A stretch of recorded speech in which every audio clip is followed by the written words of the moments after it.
ദൈവത്തിന്റെ നിസ്തുല്യമായ നാമം വാഴ്ത്തപ്പെടുമാറാകട്ടെ. ഇന്ന് 20-ാം ദിനം.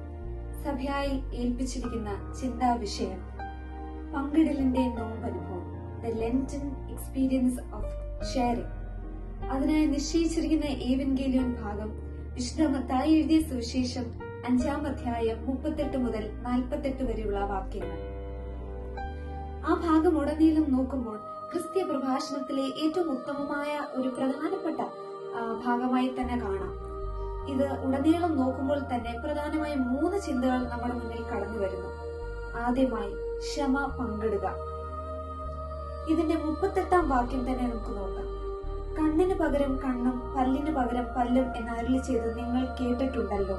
ഞാനോ നിങ്ങളോട് പറയുന്നത്, ദുഷ്ടനോട് എതിർക്കരുത്. നിന്നെ വലത്തേ ചെവിട്ടത്ത് അടിക്കുന്നവന് മറ്റേതും തിരിച്ചു കാണിക്കുക. ക്ഷമ കാണിക്കുക, ക്ഷമയോടെ ഇരിക്കുക. നിങ്ങളോട് പ്രതികാരം ചെയ്യുന്നവനോട് ക്ഷമയോടിരുന്ന് അവനു വേണ്ടി പ്രാർത്ഥിക്കുക. രണ്ടാമത്തെ ചിന്താവിഷയം സ്നേഹം പങ്കിടുക. നമ്മൾക്ക് എന്തും പങ്കിടാനുള്ളതാണ്. സ്നേഹം എന്നുള്ളത് അതിൽ ഉത്തമമായ ഒരു കാര്യമാണ്. അതിൽ ഉടനീളം നോക്കുമ്പോൾ 43 മുതലുള്ള വാക്യങ്ങൾ നോക്കുകയാണെങ്കിൽ പ്രധാനപ്പെട്ട ഒരു കാര്യം പറയുന്നുണ്ട്. നിങ്ങളുടെ ശത്രുക്കളെ സ്നേഹിപ്പീൻ, നിങ്ങളെ ഉപദ്രവിക്കുന്നവർക്ക് വേണ്ടി പ്രാർത്ഥിപ്പീൻ. സ്നേഹത്തോടൊപ്പം വേണ്ടതാണ് പ്രാർത്ഥന.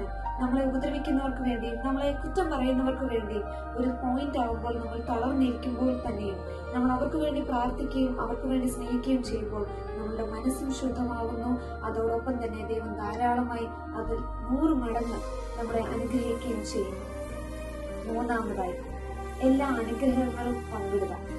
നമ്മളെല്ലാവരും ഇല്ലായ്മയെ കുറിച്ച് പറയുന്നവരാ അല്ലേ? നമുക്കതില്ല, നമുക്ക് കാറില്ല, നമുക്ക് നല്ല വസ്ത്രങ്ങളില്ല, നമുക്ക് വലിയ വീടുകളില്ല. അത് പറയാൻ നമ്മൾ കൂടുതൽ ശ്രദ്ധാലുക്കളാണ്.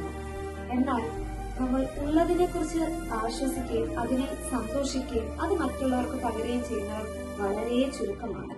നമ്മുടെ വസ്ത്രം, നമ്മുടെ ധനം, നമ്മുടെ അനുഗ്രഹം, നമ്മുടെ പ്രാർത്ഥന, ഏറ്റവും ചെറിയതായിട്ടുള്ള കാര്യങ്ങൾ ഉള്ളതിൽ അതിന്റെ ഒരു പങ്ക് കൊടുക്കുന്നതായിരിക്കും അതിലെ ഏറ്റവും വലിയ ഭംഗിയായും അതിൽ ഏറ്റവും നല്ലതായും നമ്മൾ കാണേണ്ടത്. ദൈവം നമ്മളെ പഠിപ്പിക്കുന്നു, ഏറ്റവും ചെറുതായി കൊടുക്കുകയാണെങ്കിൽ പോലും അത് നമ്മളെ 100 മടങ്ങായി തിരിച്ചു തരികയും അത് വലിയ രീതിയിൽ തന്നെ അത് നമ്മളിൽ റിസൾട്ട് ചെയ്യുകയും ചെയ്യുന്നു. ചെറിയ ആഗ്രഹങ്ങൾ പോലും, ചെറിയ ആഗ്രഹങ്ങൾക്ക് വേണ്ടി പ്രാർത്ഥിക്കാം. അതിൽ കൂടെ കിട്ടുന്ന അനുഗ്രഹങ്ങൾ മറ്റുള്ളവർക്ക് വേണ്ടി പങ്കിടുക.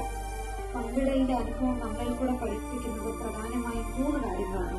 ക്ഷമിക്കുക, സ്നേഹിക്കുക, നമ്മുടെ അനുഗ്രഹങ്ങൾ പങ്കിടുക, സന്തോഷം പങ്കിടുക, കൃപ പങ്കിടുക, മറ്റുള്ളവർക്ക് വേണ്ടി പ്രാർത്ഥിക്കുക. ഈ കാരണങ്ങളാൽ നമ്മൾ ദൈവം ഒരുപാട് അനുഗ്രഹിക്കും. ദൈവം